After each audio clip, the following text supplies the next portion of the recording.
I spent 17 years in the field and a good chunk of time as a nuclear power electrician. And if there is one thing I've learned, it's that the numbers on a spec sheet don't mean a thing if the unit can't handle the real world out in your yard. Today, we are putting two heavy hitters head to head in the ducted split heat pump category. We're looking at the ACiQ HVH8 and the GE NS21H. Both of these fall into that top tier high efficiency bracket, but they are built very differently. Let's start with the armor on these units. When I'm looking at a condenser, I want to see how well those sensitive fins are protected. The ACiQ HVH8 uses a standard wire guard. Now, as a repair guy, I'll tell you, a wire guard is basically just a suggestion for debris to stay away. It keeps the big stuff out, but it won't stop a stray rock or hail from flattening your coils. The GE NS21H, however, steps up the game with a unique louvered design. That's a solid barrier that acts like a shield for the heat transfer surface. If you've got kids playing ball or a high traffic yard, that GE cabinet is definitely the one built for combat. Moving into the brains of the operation, both of these units use variable speed technology, which is the gold standard for comfort. In the ACiQ, you've got a variable speed compressor and a variable speed condenser fan. From an electrical standpoint, this is a massive win. Instead of a huge inrush current that makes your lights flicker every time the unit kicks on, these systems ramp up slowly and efficiently.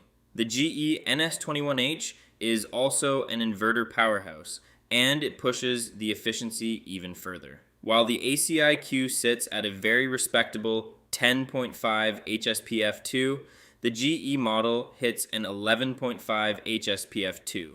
In a cold climate, that extra efficiency means your meter isn't spinning nearly as fast when the mercury drops. Now, let's talk about the hit to your wallet. For the equipment alone, you can find the ACiQ HVH8 condenser for around $4,600.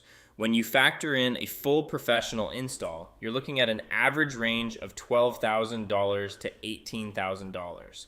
For the GE NS21H, the equipment cost is actually much closer to the competition than some people think, often landing between $5,500 and $7,000 for the unit itself. A full professional installation for this high-end GE system typically ranges from $14,000 to $19,000. You are paying a bit more for that GE name, the better cabinet, and that efficiency bump. Before we crown a winner, remember that the best heat pump in the world is a paperweight if you don't keep the outdoor coil clean. Hose it off every spring. It's the easiest way to prevent a service call to yours truly. Looking at the warranty, ACiQ gives you a 10-year parts warranty and a 10-year unit replacement warranty.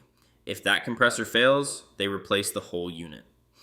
GE offers a 10-year limited warranty with registration, and if you go through a premier dealer, that can jump to 12 years. Both are solid, but ACiQ's replacement guarantee is a huge safety net for homeowners. So, here is the verdict.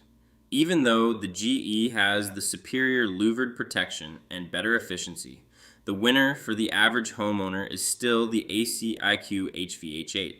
Why? Because the price gap is just too wide.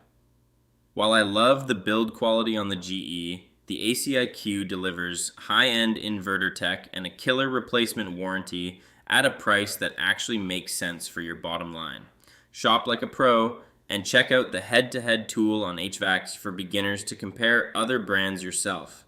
Before you go, I want to share something important with you. Every month, Enduring Freedom Ministries provides food to over 1,700 people, but a meal is only the first step towards stability. That's why we are building Ezra's Place, a new tiny home community designed to help families get back on their feet for good. I've started a fundraiser right here on the channel to help. Every dollar you give builds a future. Click the donate button below. Thanks for being part of this project. I'll see you in the next one.